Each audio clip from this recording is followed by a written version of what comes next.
They didn't expect Earth to survive its first contact, let alone defy every law written by 1,000 alien civilizations.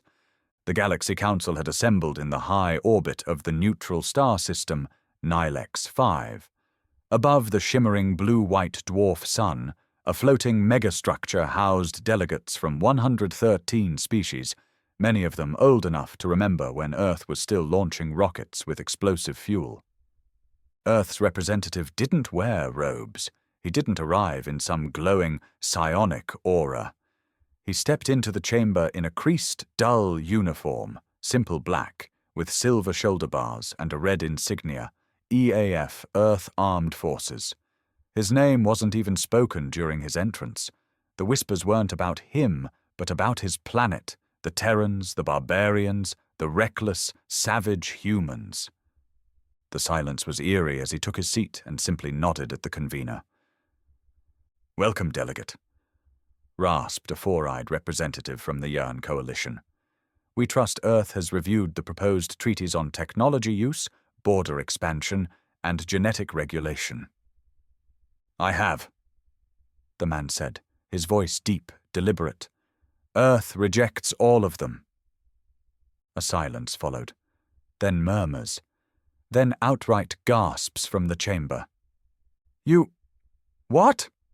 hissed the delegate from Ormin Prime, a gelatinous being whose kind specialized in diplomacy. "Earth is not in a position to... Earth is in a position to decide for itself." The human interrupted. "We did not ask to be invited into your council. You came to us. You came after that little incident on Ceres." The incident. A rogue mining operation on Ceres had stumbled upon a crashed alien probe. Earth reverse-engineered its engine in 3 years, then built a fleet in 5. By the time the Council arrived to peacefully welcome humanity, Earth had already weaponized the probe's data. Faster than light tech, gravitational weapons, and most disturbingly, human-AI integration. Something banned across half the galaxy for ethical reasons. What truly frightened the Council wasn't Earth's advancement. It was the speed, the aggression, the sheer refusal to play by the rules. "This council was formed to prevent galactic chaos," said a tall insectoid being, its voice clicking with nervous tension. "Without these treaties, Earth becomes a wild card, a destabilizing element." The human looked up, then slowly pulled a small object from his coat. A recording device. He pressed play. "Proposed intervention in Earth's development, coerce them diplomatically or otherwise." The voice was unmistakable. It was the High Speaker of the Council himself, in a private session, weeks before Earth's formal invitation. Gasps filled the chamber. "You were never welcoming us. You were managing us." The human's voice was calm, but his eyes were hard as stone. "Earth is not manageable. We are not interested in your sterilized peace, your crippled science, or your moral superiority." "Then you risk war with every star-faring race," spat a furious delegate. "We've been at war with ourselves for centuries. We're good at it." The man said with a faint smile, "Better than you think." He stood. "Earth will protect its own. We will trade on our terms, ally where it benefits us, but we will not kneel to a council that treats independence like a threat." The room was chaos now, shouting, panicking, demanding sanctions. But he walked out, unmoved. Back in his ship, orbiting just outside the Council's flagship, his second-in-command met him in the corridor. "How'd they take it?" the younger officer asked. The human gave a short breath through his nose, like a laugh. "Like aristocrats realizing the peasants learned to shoot. They didn't even wait a day before the threats began. On the long-range quantum channel, encrypted and bouncing between ghost satellites Earth had launched 2 years ago, messages flooded in. Sanctions, border restrictions, condemnation. Most came with soft diplomatic language. A few didn't bother hiding their anger. One in particular, from the Syndicate of Seroth, was blunt enough to spark a heated debate back on Earth's command core. "We should strike preemptively," barked General Redden, slamming his fist on the table. He was old-school military, scars on his face, a voice that grated like gravel. "You think they're going to sit there and pout while we walk away? Number, they'll circle, corner us, make an example out of us." Across from him, seated but poised like a loaded weapon, Commander Hale folded his arms.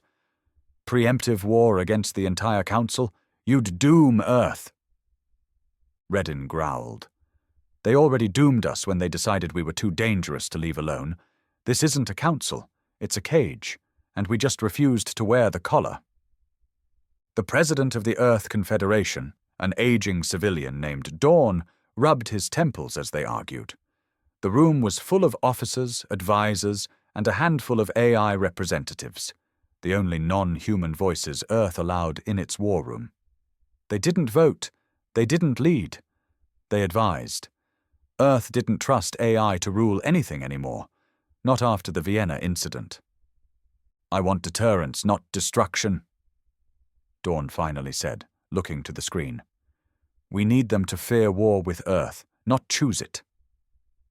"Then we send a message," said Hale. "One they won't misinterpret." A few hours later, they got the opportunity.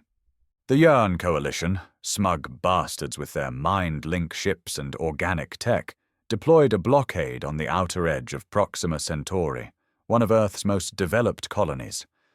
They claimed it was to enforce interstellar law until Earth agreed to negotiations. But Earth had already moved assets there weeks before. They weren't stupid. They saw this coming. A squadron of 3 Earthships, just 3, dropped out of warp a few kilometers from the Yearn fleet. Smaller, outgunned, but not outdated. Each Earthship had integrated Project Lancer, kinetic strike weapons that ignored shields and boiled armor like wax. Silent, instant, devastating. The battle lasted 23 seconds. When the smoke cleared, Earth ships were untouched. The Yearn fleet, gone. Wreckage floating in silence. Not a single Earth ship stayed to taunt them. They jumped away immediately, broadcasting a simple message: "Earth will not be caged." The footage went viral across the galaxy. Not that Earth meant for it to. It leaked, of course. Some species were horrified. Others, the ones who hated the Council's chokehold, admired the defiance, quietly, carefully. But not everyone stayed quiet. The next move came from within. Sabotage. Back on Earth, in the Lunar Orbital Relay Station, an explosion rocked the North Wing. One of the engineers, a veteran of the Mars Terraform Project, had been feeding intel to a faction of aliens who believed Earth needed to be re-educated. 53 personnel dead, 6 months of deep space communications damaged. And it got worse. The attack wasn't random. It had a message etched into the debris in laser-scorched lines. "You are not gods. You will obey." The Council had stopped pretending now. They wanted fear, desperation. To turn Earth inward, to fracture its unity. But they didn't understand humanity. Every tragedy makes Earth harder, every betrayal colder. Commander Hale stood in the wreckage, staring at that message, smoke still in the air. "Obey," he muttered. He looked up at the stars beyond the dome. Number, we'll teach them what rebellion really looks like. The funerals were quiet, but the fury wasn't. 53 lives lost. Engineers, technicians, civilians, not soldiers, not combatants. The Council's hit had been precise, strategic. They didn't just want to cripple Earth's infrastructure, they wanted to shatter morale. But they miscalculated. Humans don't break that way. Commander Hale watched from the upper deck of the Terran command spire as black flags flew across every Earth Confederation building. No words, just mourning. Collective, ruthless. By the time the Council even issued their weak statement denying involvement, a rogue faction with no ties to the Council. they said. Earth had already made its next move. Below him, hundreds of engineers worked in silence. They weren't just repairing the orbital relay, they were upgrading it. Faster data relays, hardened quantum encryption, a classified system known only as Project Spine was being installed. A neural defense interface built on the minds of Earth's most paranoid war planners. No more sabotage, no more compromise. In orbit, the EAF fleet swelled. Hale had authorized the reactivation of 12 old dreadnoughts from the Titan Reserve, ships considered too aggressive, too unstable for modern warfare, the kind of vessels banned by Council treaties, the kind Earth was never supposed to keep. But Earth had never trusted anyone with a leash. By the end of the week, the Confederation sent a pulse transmission across the stars. Not a threat, not a declaration, just a cold, formal announcement. Earth is no longer bound by interstellar law. Any act of aggression will be met with full retaliation. Our sovereignty is non-negotiable. It was a dare, and someone took it. The Chiral Dominion, a self-righteous, genetically engineered race of telepathic elites, dispatched an envoy fleet. Not an attack group, a containment force. They positioned themselves outside Earth's Oort cloud, cloaked under the guise of observation. But Earth sensors found them. They always did. And Earth didn't wait.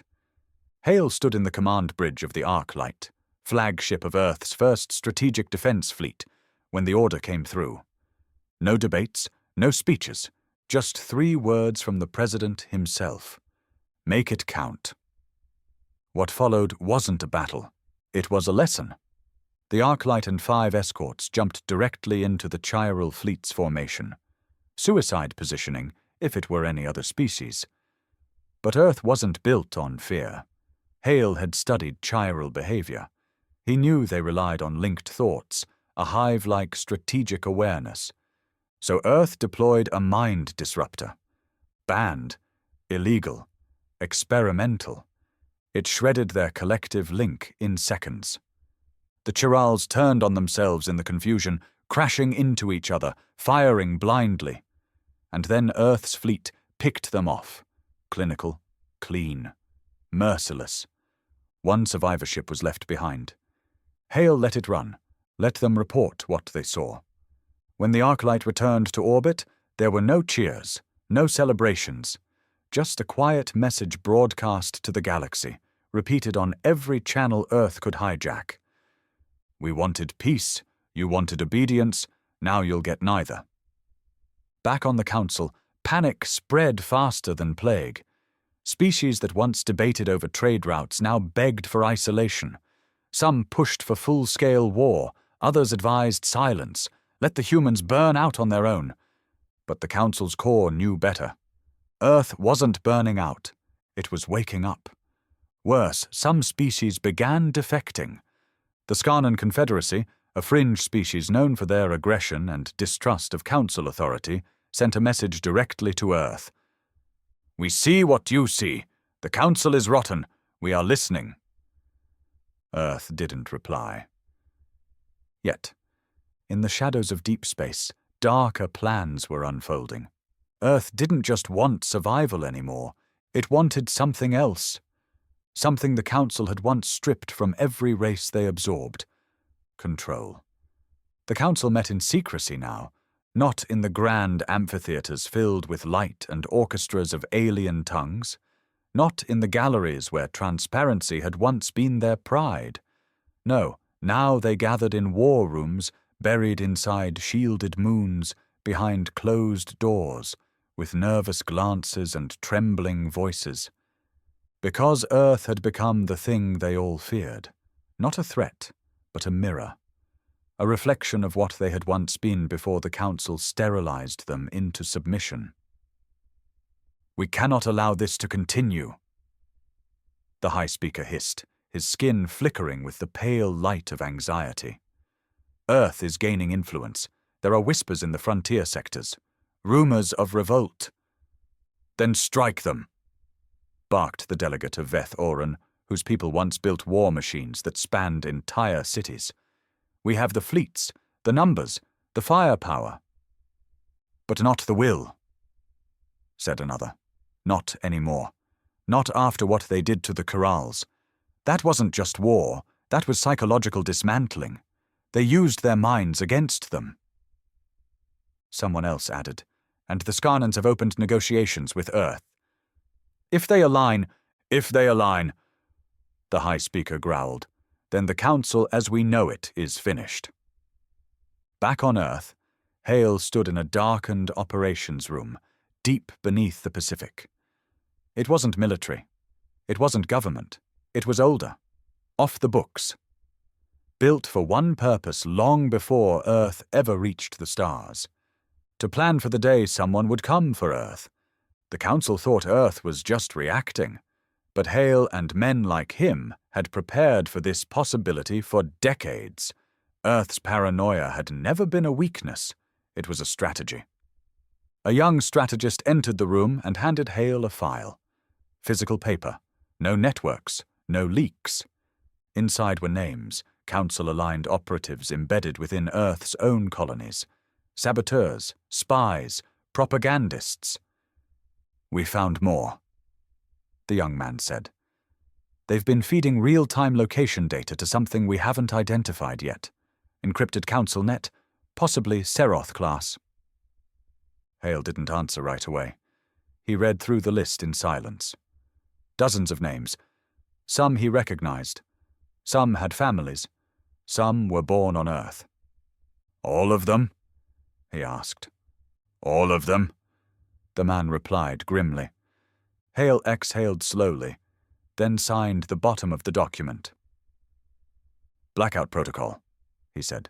Every channel, every city, every node they could have touched. Cut it. Erase them from the system. No public trials. And the agents? Hale looked up, eyes dark like cold iron. Remove them. The war wasn't just in space now. It had reached Earth's blood. Quietly, subtly, poison disguised as diplomacy. But Earth had learned to bleed quietly too. 2 days later, across 3 continents and 7 orbiting stations, every identified Council agent simply vanished. No explosions, no arrests, just silence. One moment they were there, the next, gone. The message was received, loud and clear. From across the stars came a new kind of transmission. Not from a government, not from the Council, but from a people. The Corinth, artists, philosophers, and the least warlike of all sentient species, sent an open message to Earth. We once feared you. Now we envy you. You still believe in freedom. We forgot how. It wasn't a declaration of alliance, but it was a crack, a widening fracture in the Council's control. And then Earth took its most calculated step yet. Hale announced the formation of the Terran Coalition Pact. Not an empire, not a government. A loose alliance of independent worlds who rejected the Council's authority. Earth would offer defense, trade, and military protection, but no strings, no overlords. The offer was simple. Join us if you want to be free. In 2 weeks, 12 fringe worlds signed on. Some were small, some insignificant. But one, Valus Prime, had been a Council stronghold just 2 years ago. The Council responded by threatening embargoes. Valus responded by threatening to shoot down Council emissaries on sight. The line had been drawn. This wasn't Earth against the Council anymore. This was a revolution. And Hale? He was done playing defense. There were no speeches when Earth crossed the line. No declarations of war, no ultimatums, just a target. The Council had an outpost near the edge of the Scar Drift, a cluster of derelict stars and gravitational dead zones. Officially, the outpost was a neutral research facility. Unofficially, it was a Council-run black site for enhanced interrogation, where enemies, defectors, and suspected rebels disappeared into silence. Earth knew. They always knew. But now that they had allies whispering from inside the Council's own systems, now that the mask had slipped, they had proof. And Hale wasn't interested in proof. He wanted blood. The Arclight, Earth's flagship, emerged from slipspace with no warning. 6 destroyers and 2 stealth cruisers followed it like shadows. They didn't even bother cloaking. The message was meant to be seen. Every ship flew Earth's colors in cold defiance. Inside the Council outpost, alarms screamed. The facility's commander, a frail, blue-skinned diplomat named Veska, issued frantic hails, begged for negotiation, cited treaties, claimed neutrality. Hale didn't respond. Instead, he broadcast a short clip across open frequencies, footage of human prisoners inside the outpost's cells, shackled, malnourished. One of them, a colonist from Proxima, had been presumed dead for over a year. The screams from the recording were enough to silence even the most hardened Council sympathizers. Hale gave the order. No orbital strikes, no mass destruction. He wanted the facility taken, by hand, by boots, by rage. Earth's elite descended like wolves. In just over 20 minutes, the facility was cleared. Council security forces were wiped out, surrendering staff detained. Every prisoner was freed. Not just humans, dozens of other species too. Forgotten by the Council, left to rot for defying the wrong rule or speaking the wrong truth. As Earth's forces evacuated the survivors, Hale walked the halls himself. He stopped at one of the cells, a narrow box where a child had been held, a Corinth boy with white eyes and scars down his spine. No weapons, no threats.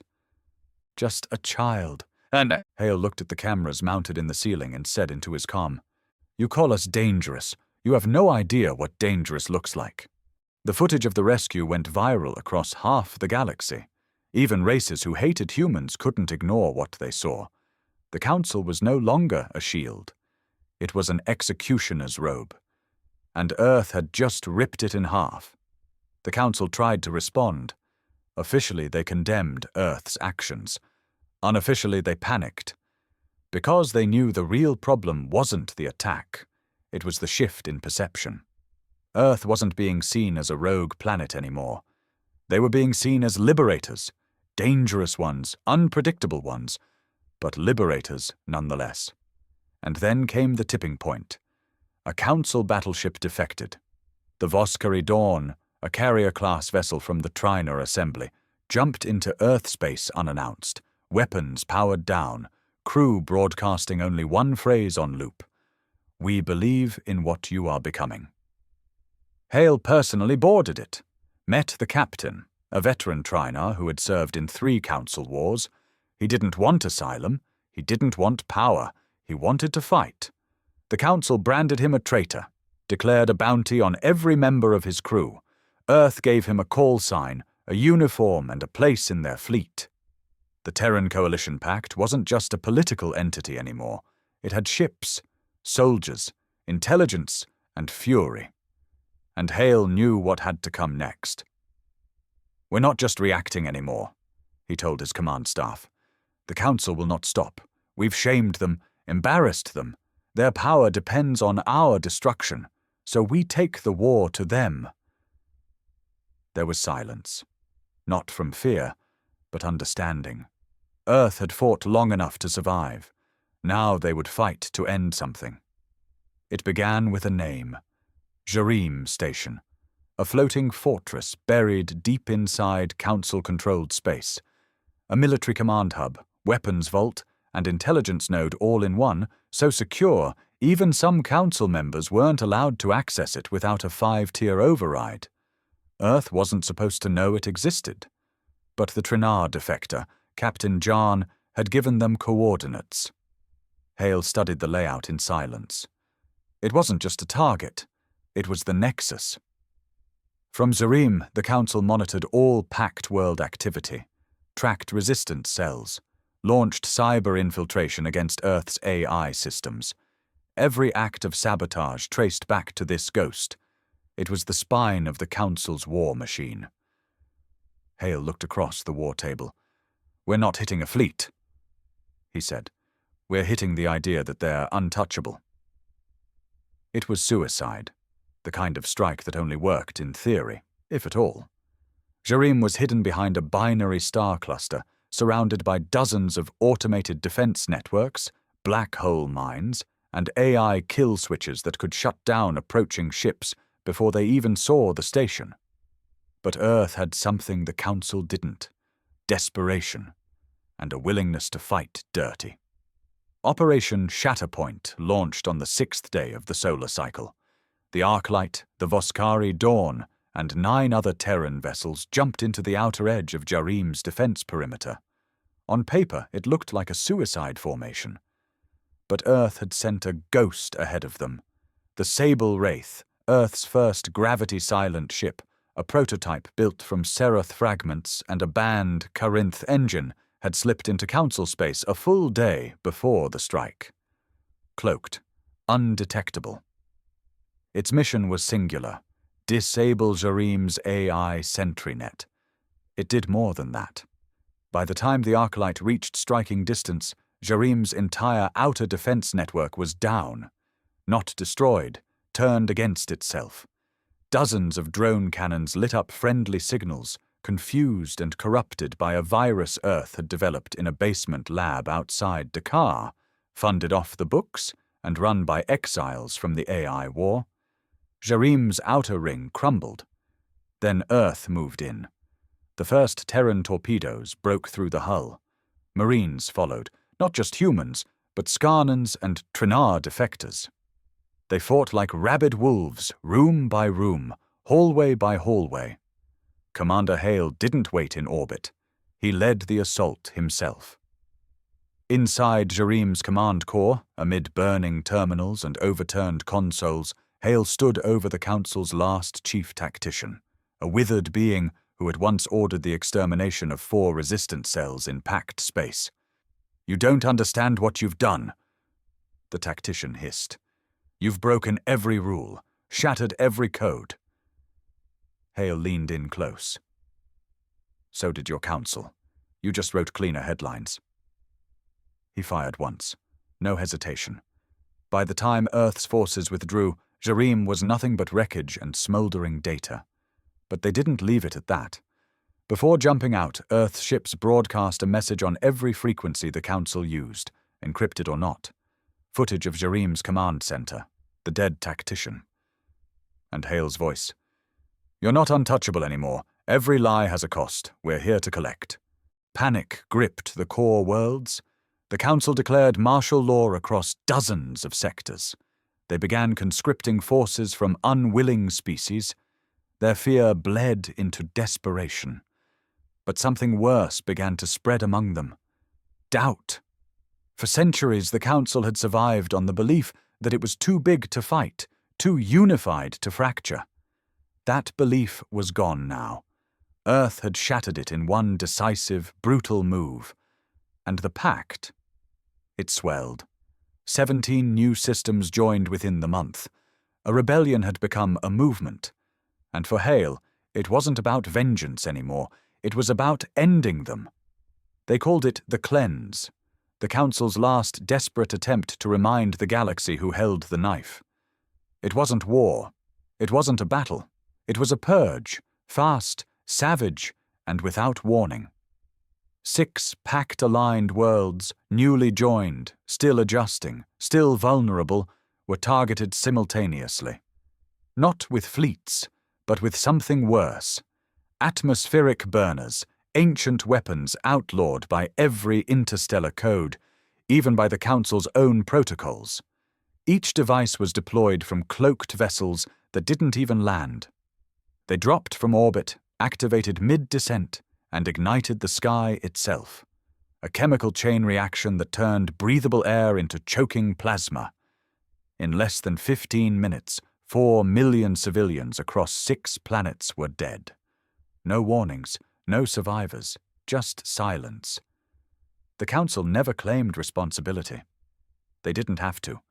Every fragment of debris, every sensor log, every piece of melted sky screamed their signature. The worlds hadn't just been destroyed, they'd been punished. Earth's response was immediate. There were no memorials this time, no statements, no soft-souled mourning. Commander Hale addressed the Terran coalition in a closed transmission, face hard, eyes colder than space. They think we'll break, that if they burn enough homes we'll kneel, that if they kill enough of us we'll forget who lit the fire. He paused. Let them burn. Let them watch. Let them feel the fear they've been selling for centuries. He turned to the war room. Deploy hammer protocol. Silence fell. Then a slow nod from one of the tactical leads. Even among Earth's most aggressive planners, hammer had been considered a last resort. It wasn't a weapon, it was a doctrine. Total war. No more surgical strikes, no more waiting for moral high ground, no more optics, hit their fuel, hit their water, hit their food. Not to kill, to choke. Council supply convoys vanished across border space. Communications relays fried by pulse viruses. Entire starports disabled with 0 casualties, but months of repair needed. Council-aligned economies stumbled as trade routes collapsed. And then Earth went one step further. They hijacked the Council's primary data stream, the Silvernet, a public propaganda grid used to flood citizen worlds with filtered updates and curated truth. For 10 full minutes, every screen across the Council showed the footage, the burners, the screams, the skies on fire, and then Hale's voice. This is what they do when you say no. We said no louder. Panic turned to riots, not on Earth, not on packed worlds, but within the Council itself. On the planet Eska, a once loyal Council capital, civilians flooded the streets, demanding secession. Council soldiers opened fire. Earth had nothing to do with it, and they didn't need to. The Council was collapsing under its own weight. In desperation, they authorized their most drastic move yet. Operation Sundown, a full-scale fleet invasion of Earth. 5 carrier groups, dozens of cruisers, support vessels, drones, AI-integrated command structures, all focused on one goal: end Earth, decapitate its leadership, scatter the Pact. Their mistake? Thinking Earth hadn't been waiting for this moment. Hale knew it was coming. He had let them overextend. Baited them in. Every Terran fleet had pulled back quietly. Every orbital defense system had gone dark, not broken, hidden. When the Council fleets dropped into Earth's system, they expected chaos. What they got was hell. Earth's sky lit up with orbital railguns. Gravity mines detonated before the first carrier even fully exited warp. The Council's flagship, Serenity of Law, was torn apart in 20 seconds by a weapon no one had seen before, a kinetic pulse that bent space itself. But the worst came when Earth's stealth fleet reappeared, behind the Council's formation. They never saw it coming. It wasn't a battle. It was a reckoning. By the time the last Council ship tried to jump away, Earth's command broadcast one final message across open frequencies. This is not revenge. This is resolution.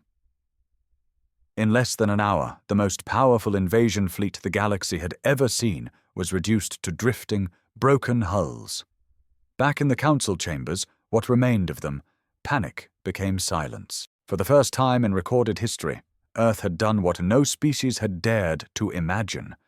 They didn't survive the Council. They defeated it. The galaxy didn't speak for days. After the Council's fleet was annihilated in Earth's orbit, after Operation Sundown failed with such humiliating finality, there were no broadcasts, no diplomatic spin, no official condolences. There was just silence. From the outer colonies of the Trinar Assembly to the glass domes of Aiska, from the underground warrens of the Scarno Rim to the floating cities of the Carinth, every race, every citizen, every leader understood one thing. The age of the Council was over. The High Speaker, the architect of 1,000 manipulations, was found dead in his chambers. Whether it was poison, cowardice, or quiet justice, no one asked. No one cared. They buried the Council without ceremony. But Earth didn't celebrate. Commander Hale stood at the edge of Earth's southern watchtower, the Pacific winds tearing at his coat. the sky above still darkened by orbit-scarred debris. He didn't smile, didn't speak. He watched the floating remains of a war that had almost buried his people.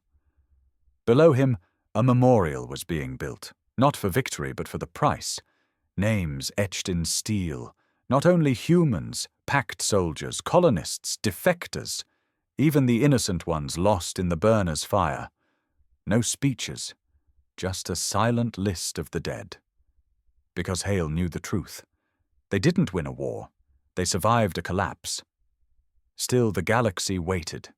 Everyone watched Earth, watched Hale, wondering what would happen now that power was in the hands of the one world that refused to kneel. Would Earth become a new council? Would they conquer, dominate, rebuild the same machine they just shattered?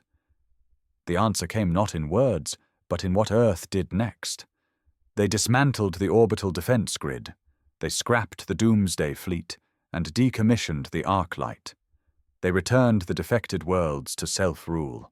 No governors, no overseers. And most shockingly, they sent a single message on open channels. We don't want an empire. We wanted to be left alone. Now finally we are. It wasn't humility. It wasn't peacekeeping. It was choice. Earth had fought not for dominance, but for independence, for every species who remembered freedom as more than a distant myth. The Terran Coalition Pact remained, but not as rulers, as a shield, a deterrent, a loose network bound by one rule. No species shall be ruled without its voice. Some worlds accepted it, some went their own way, and Earth let them. For the first time in galactic history, power was not centralized, not enforced by fear, but scattered like stars, uncontrolled, unpredictable. Some feared it, some admired it, but no one ignored it. Commander Hale didn't stay in power. He refused the title of Supreme Commander. He stepped down 5 months after the war ended and disappeared from the public eye. No statues, no memoirs, just rumors of a quiet life on a colony moon near Violus. The man who defied the galaxy didn't want to rule it. He just wanted it to stop lying. In the years that followed, stories about Earth became something else. Not propaganda, not threats. Legends of a species that broke every rule. Of soldiers who fought for survival with fists and fire. Of a world that said no and made it mean something. And among the farthest stars, where council eyes never dared look, new civilizations whispered 4 words like a prayer. Earth did it first, and the galaxy was never the same again.